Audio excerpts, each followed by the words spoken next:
Kung siya nga hindi niya makontrol emotions niya, ikaw pa kaya? Maybe the reason kaya ka iniwan, kaya ka pinagpalit is hindi mo na na-stimulate emotions niya. Women are boring. Kaya pag sinabihan ka niyang boring, no, it's not. Tsaka kung tingin mo, hindi ka marunong magsalita o hindi ka marunong makipag-usap, umpisahan mo dumaldal. Ladies, can you comment below kung ano yung something interesting sa inyo? Can you comment below na kaya niyong magdala ng conversation? Hey, what's up guys? It's your boy, Suplado Moto. Okay, for tonight's vlog, let's talk about ang nag-comment sa ating YouTube. So naalala niyo yung sinabi ko, sabi ko next time pag-usapan natin why ang mga babae ay boring, or most of women are boring. Sumagi ba sa isip niyo yun, guys? Sumagi ba sa isip niyo na siguro kung hindi ako nagsasalita, walang mangyayari sa amin dalawa? Siguro pag wala akong tinanong, hindi to magsasalita. Sumagi na ba sa isip nyo yun? Or nangyari na ba sa inyo? Nakasama nyo yung Ea, hindi siya nagsasalita or wala siyang ma-share sa buhay niya na something interesting. Kaya nga most women are boring because wala kang nangyayaring kakaiba sa buhay nila. Dahil most of the time, they always get what they want. Since bata pa lang sila, lahat ng kailangan nila sa buhay, kailangan nila para sa sarili nila, easy, man. It's very easy to get. Women are so boring kasi nga wala namang something interesting nangyayari sa kanila sa buhay nila diba? Since nung bata pa lang sila, they always get what they want kumpara sa ating mga lalaki. Tayong mga lalaki, madalas tayo sa labas. Kumbaga, we are creating our own experience. Matropa tayo kung saan tayo napupunta. Ilan-ilan lang talaga yung mga babae na talagang interesting ang buhay. Eto, try nyo guys try nyo to. Pag may kasama kayong babae, wag naman during first date or second date. Pag okay na kayo nung Ea, let's say, alam mo na talaga na may gusto siya sa'yo, try mo wag magsalita pag magkasama kayo. Tingnan natin kung magsasalita yan. They never even share something. Pero natutuwa ako pag may babae or pag yung babae gumagawa ng way para magkaroon ng conversation, or they are trying to make a conversation. Nakakatuwa na kahit nonsense yung sinasabi nila or kahit hindi interesting, syempre susundan mo na, di ba? Tsaka ka dun papasok yung mga ikikwento mo, mga itatanong mo. Kahit na napakadali lang magtanong how's your day, di ba? Very simple, plain lang. Syempre tayo mga lalaki sasagot tayo, di ba? Kaya nga Brad, ang babae talaga boring. Kaya nga pag ang lalaki masyadong kontento sa buhay, naboboard sila lalo sila naboboard. Kasi you know why? Kasi walang magandang nangyayari gaano sa buhay nila. Walang something interesting kumpara sa ating mga lalaki. Napakadami everyday, di ba? Eto lang pagmumotor very interesting na, di ba? Yung mag-workout ka, very interesting na, di ba? Ang dami mong pwedeng ma-share Ang dami mong pwedeng makakwentuhan sa gym, dami mong pwedeng makakwentuhan sa pag nagmumotor ka, or anything na something interesting, di ba? Sports, di ba? Try mo makinig sa mga kwentuhan ng mga babae. Either pagpapaganda, complaining, or materialism. Try mo lang, Brad. I'm not saying all kung ano yung hindi nila nakuha, kung ano yung wala sila, yung mga ganun. Pero sa tayong mga lalaki, putya, kahit maliit na bagay, kahit nga anime, pwede natin pagkwentuhan, di ba? Kumbaga, kung paano tayo ma-amaze, ganun tayo Kaya nga ang babae, mabilis ma-bored. Kasi walang nangyayaring maganda sa buhay nila. Kasi hindi sila interesting na tao. Good thing about them, they are beautiful. And we are the number one consumer of beauty. Paano pa kung di sila maganda? Paano pa kung di sila ganun ka-attractive? Ano ang gagawin natin sa kanila? Hindi natin sila papansinin. Di ba? She's beautiful, that's why you keep on talking to her. That's why you keep on messaging her. Pero when it comes to sharing things, sharing stories, walang laman. Walang magandang istorya, walang kayang i-share sa'yo na pwede kang, alam mo yun, pwede kang ma-inspire. Maybe trauma, yun ang mga kikwento niya sa'yo.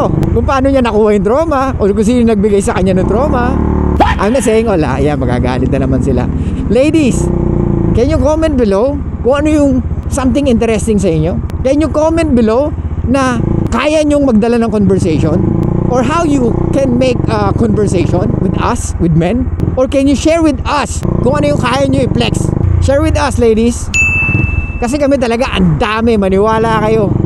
Ang lalaki hindi mauubusan ng kwentuhan yan. Lalo na pag nagkaharap-harap, asaran, di ba? Eto guys eto matagal ko nang gusto i-vlog din to Who's more liar, men or women? Or who's more deceiving, men or women?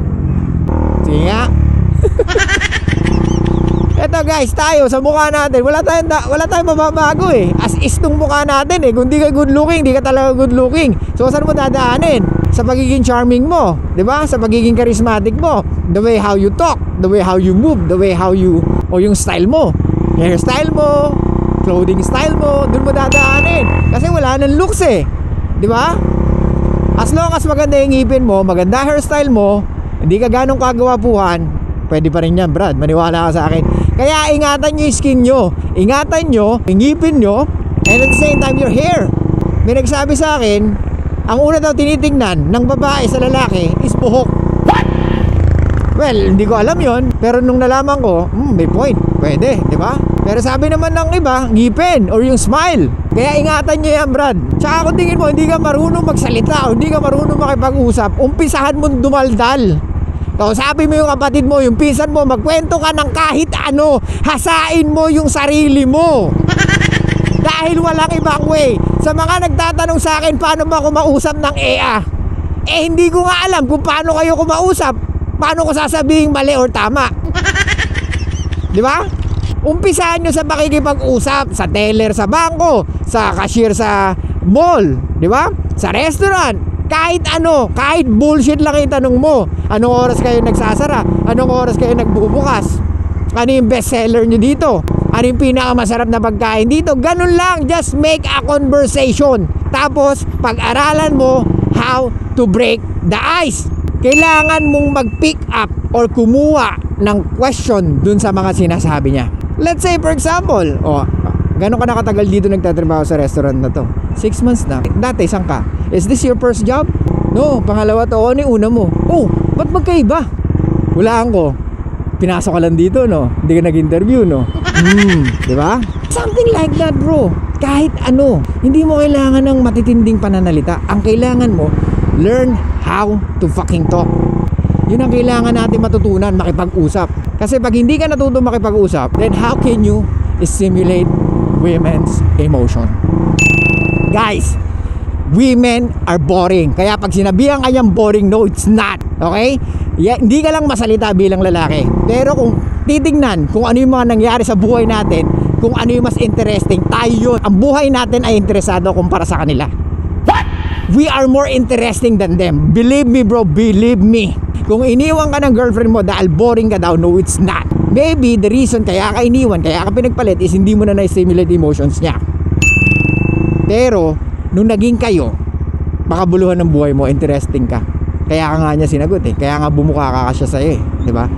Ngayon, dumating yung point na naging familiar na kayo sa isa't isa. Kaya nga, don't live in with your girlfriend. Kung girlfriend mo lang siya, huwag kang makikipag-live in sa girlfriend mo. Ulitin ko, huwag kang makikipag-live in sa girlfriend mo. Eto, Brad, nanonood ako, Sam Versosa. Kagabi, in-interview ni Julius Babaw. Di ba girlfriend niya si Rian Ramos? Iisang bahay pero magkaiba sila ng kwarto. What? Imagine that, bro. Yun yung sinasabi ko. Kaya si Rian Ramos, hindi siya makakahanap ng kagaya ni Sam Versosa. Ngayon, pangarap ko na maging Sam Versosa. When it comes to his money. Mayaman, butya, bangis. Idol yung mga ganun tao. In 15 years, nakuha niya yung ganun. Putya, napakayaman. I can't believe. Yun yung mga interesting ang buhay, Brad. Di ba? Ilan ang kotse niya? 30 plus. At lahat yun, high-end cars. Hindi basta-basta yun na Japanese cars. Imagine, bro. Imagine. Di ba? Dalawa ang kwarto, pag-akyat ng hagdan, kanan si Sam, kaliwa si Rian Ramos. Yun yung sinasabi ko sa inyo, guys. If you want to maintain the attraction, you need to fucking do that. Gets? Hindi sila magkasama. Nandun yung namimiss niya, nandun yung wondering, nandun yung mystery. Compare sa dalawang magjowa na magkasama sa iisang bubong. Kaya nga, Brad, we are more interesting than women. Believe me, bro. Believe me. Ako na nagsasabi sa'yo, mas interesting ang buhay mo kaysa sa kanila. Huwag mong pansinin yung mga babae na nagsasabing bored ka or boring ka. No, hindi ka boring. Marami kang pwedeng i-share. Pwedeng mahiyain ka lang. Hindi ako nag-sugarcoat dito, Brad. Alam ko, tayong mga lalaki or karamihan sa ating mga lalaki, mas interesado or mas interesting ang buhay kumpara sa kanila. Women are boring, bro. Kaya nga they are extractor by nature. They keep on extracting something valuable from us. Na pag wala na sila ma-extract, they will find it with other guys or with other men. Hahanapin nila sa ibang lalaki. Kaya nga, never ever give everything to them. Regardless kung ano masabihin nila na you're so cold, hindi ka nakagaya ng dati, blah blah blah, it's fucking fine. Pag alam mo na ang nature ng babae, alam mo na ang next mong gagawin. Pag nagalit siya ngayon, hayaan mo lang. Hindi mo kailangang patulan. Let her deal with her emotions. Dahil kahit anong gawin mo, kung siya nga hindi niya makontrol emotions niya, ikaw pa kaya? Ikaw ang lalaki, ikaw ang magli-lead ng lahat. Uulitin ko, they are boring, okay? They keep it to themselves, bro. They are trying to keep it to themselves. Kahit sila naboboring sa sarili nila, okay? I just want to make it clear. We don't shame that. I don't shame that. Okay nga yun eh. So at least I can share something with you. Di ba? Kasi pag masyado makabuluhan ng buhay mo eh, I mean, wala na ako kaya share sa'yo. Kaya nga men are what? Interested with younger women? Kasi pag ang babae nasa 32-35 na, tapos marami ng karanasan, ano pang kaya naming i-share sa'yo? Baka pag naging tayo, tawagin na kitang nanay. Or baka umarte kang nanay ko na pinagsasabihan mo ko ng kung ano-ano, na dapat ganito, ganyan. Naku. Naku ladies, it's very annoying. Please don't act like a mom. Act like a lady, act like a girlfriend, act like a wife. Okay? Kung gusto mo ma-retain yung lalaki na gusto mo, yun ang gawin mo. Stop nagging. Hindi makakatulong yan sa'yo. Maniwala ka sa akin. Men want peace. Okay? So guys, ulitin ko, you are interesting. So yun lang guys, thank you so much. I'll see you guys next time. Show love and peace out.